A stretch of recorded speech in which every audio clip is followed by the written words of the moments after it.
Երևի շարունակեմ այն հարցը, որը տվեցի, պարոն Փաշինյան, ստացվում է, որ դուք այստեղ վարչապետի պաշտոն ունենալով հրահանգ եք տալիս ուղիղ դատավորներին, օրինակ տասնյակներով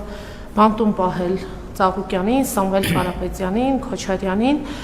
սա ուղղակի ճնշում չէ արդյոք դատական համակարգի վրա, դատավորների վրա, կամ ասում եք ընտրակաշառք տվողները պետք է մնան բանտում, ինչ եք խախտում, կամ հստակ ասում եք ընտրակաշառք տվողներ, նրանք ենթադրյալ կաշառք տվողներ են, մարդկանց անմեղության կանխավարկած գոյություն ունի եւ շատ հնարավոր է, որ օրինակ երբ դատաքննություն ավարտվի, այդ մարդիկ արդարացվել անմեղ ճանաչվեն, այդ դեպքում նրանցից դուք պատրաստ եք ներողություն խնդրել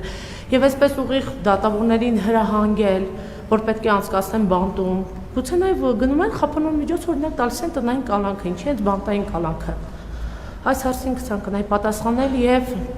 պատասխանեիք եւ այս օրերին կարող եք թվով նշել այն ապրանքները, որոնք Ռուսաստան չեն ներկրվել, մերժվել են, դրանց թիվը ինչքան են եւ որ երկրներ են կոնկրետ դրանք արտահանվել, օրինակ ասում եք ծաղիկը պետք է մերձ Բալթյան երկրներ արտահանվեն, բայց մենք տեսանք, որ Սիթիումը, Երևան Սիթիում է վաճառվում, Ելակներժան վաճառվում, այս մասով ինձ թվում է մեր բազմաթիվ հայրենակիցներ կուզեն լսել պատասխանը։ Իսկ բազմաթիվ